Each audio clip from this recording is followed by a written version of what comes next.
Hello and welcome to a new episode on Sadhana World Foundation. As you know, we care about crafting young lives.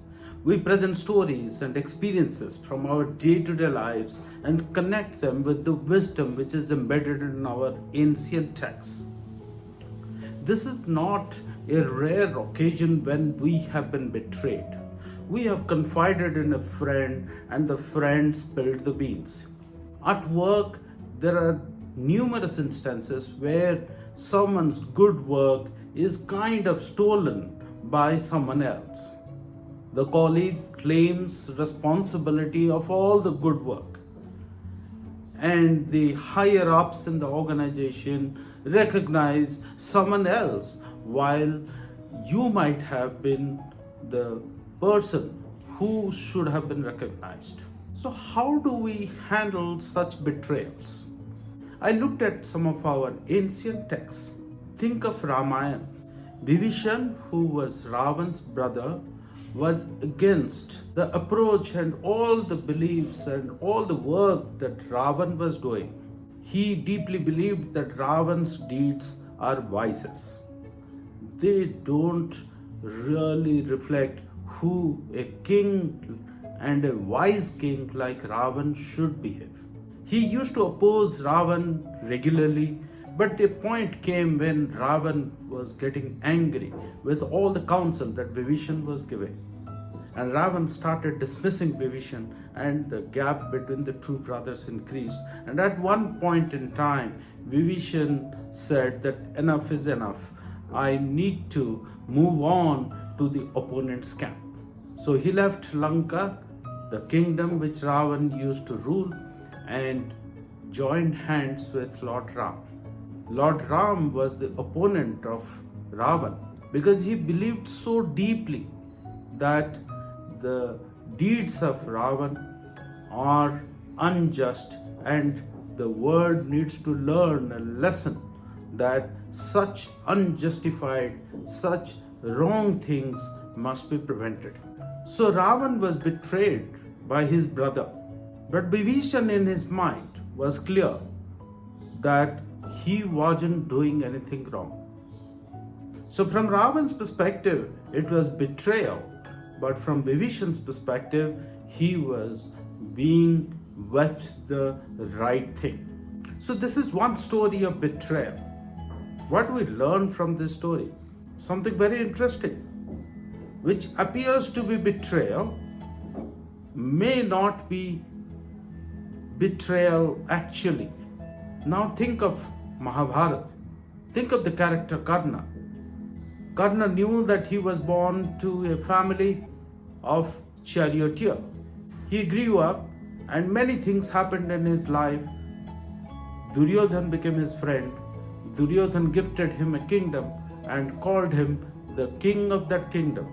Karna became a king. However, many people in that time knew that Karna was the son of a charioteer. When the Mahabharata war was taking place, Kunti, who was the mother of the Pandavas, the 5 Pandavas, went to Karna and explained how Karna was Kunti's first child, much before the other Pandavas were born.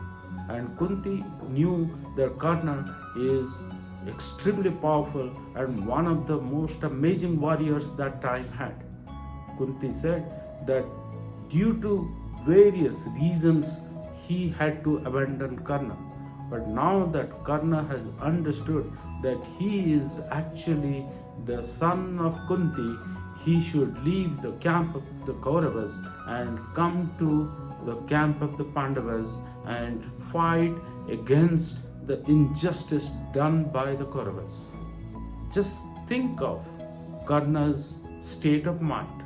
Karna thought for a while and decided that he would stay loyal to his friend Duryodhan, who has made him Karna, who had made him the king of a kingdom. He chose loyalty as a response to betrayal. Karna was betrayed by his mother, Kunti, because he was abandoned as a newborn child by Kunti. Kunti accepted her mistake and was trying to show her motherly love to get her first son to change sides. But Karna won't budge. Karna was very clear in his conscience and decided that he would continue to stay loyal to the camp who he has grown up with. In the first story of Ramayana, I see that something which appears to be a betrayal is not really a betrayal, because Vibhishana was on the right side. And in the second story, when Karna is seeing the betrayal, is not responding with anger, not responding with resentment, not responding with frustration. He is again dipping into his moral compass and deciding that he must follow, he must be with the side of loyalty. He probably knew that what the Kauravas have done isn't right, yet in his mind he weighed loyalty heavier than justice and righteousness. So, ladies and gentlemen, my dear children, very deep inside, our ancient texts have left for us.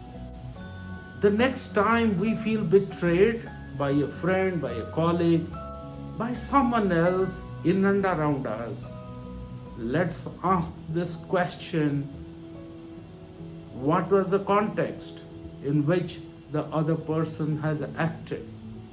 Probably there is something which forced that other person to behave the way he or she behaved.